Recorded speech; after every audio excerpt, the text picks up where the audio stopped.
สบายดีทุกคนตอนรับเข้าสู่ซองมูดาสอดซิงขวางชาแล้วคลิปวิดีโอนี้เนาะอยู่ในช่วงของ M Story ซึ่งว่าปัจจุบันนี้เนาะที่มุกดาถ่ายอยู่แมนยูนะคอนหลวงเมียงจันเด้อซึ่งว่า2-3 มื้อที่ผ่านมามุกดาได้ไป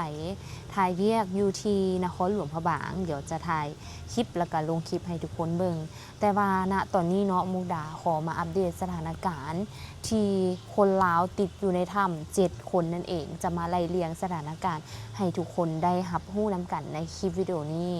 และอีกอย่างหนึ่งก็มีพี่ๆคนไทยเนาะที่ได้เข้ามาให้การช่วยเหลืออันนี้มุกดาก็ขอบใจแทนพี่น้องชาวลาวและอีกอย่างหนึ่งแม่นเพิ่นได้เชิญนักดำน้ำเนาะนักดำน้ำที่เพิ่นเคยไปช่วย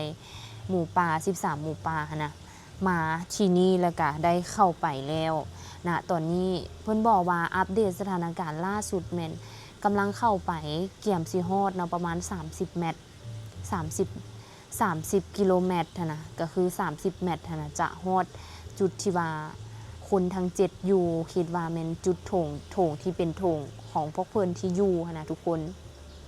แต่ว่ามันเกิดมีสถานการณ์ก็คือมีฝนตกน้ำหลายน้ำขึ้นหลายแล้ว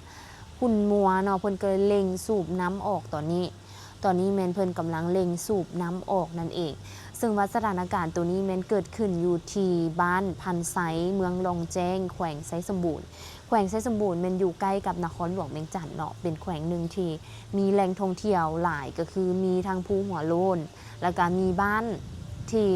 ให้นักท่องเที่ยวได้ไปเที่ยวและอีกหนึ่งบ้านที่พ่อแม่ประชาชนเพิ่นอาศัยอยู่ก็เป็นบ้านพันไซเมืองลองแจ้งก็คือเป็นจุดเกิดเหตุเนาะ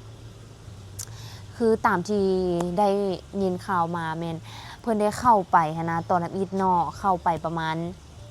9 คนนี่แหละเข้าไป9 คนแต่ว่าเพิ่นนัดกันไปนะ9 คนแต่7 คนนะไปก่อนออกไปก่อนเนาะ7 คนหันเข้าไปก่อน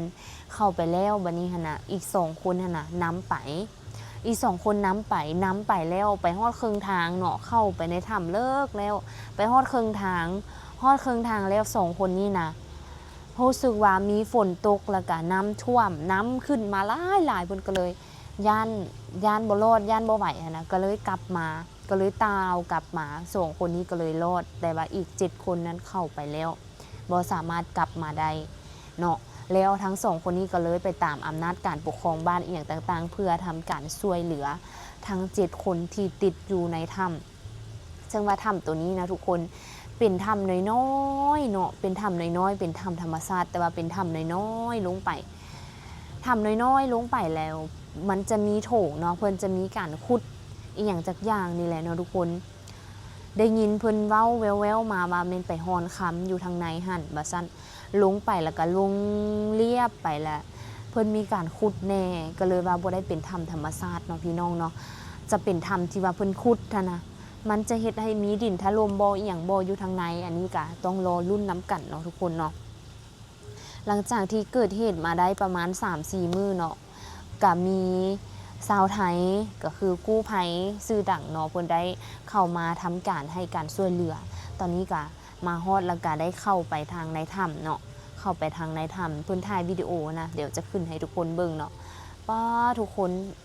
แล้วก็กลับมาก็ยังบ่ทันเห็นเพราะว่าน้ำมันหลายและทางมันแคบเนาะเข้าไปเพิ่นก็ย่านเอาตัวบ่รอดเพิ่นก็เลยกลับคืนมาก่อน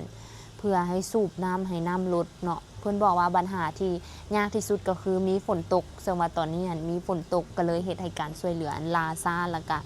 ยากหลายนั่นเองเนาะทุกคนเนาะแล้วมื้อต่อมาก็คือมื้อวานนี้ล่าสุดในวันที่25เนาะทุกคนเนาะซึ่งว่านักดำน้ำที่ว่าเดินทางมาเป็นนักดำน้ำมืออาชีพที่ว่าได้เข้ามาก็ให้การช่วยเหลือเนาะแล้วก็ทีมงานความปลอดภัยจากถ้ำรายงานความคืบหน้าในการสำรวจเนาะ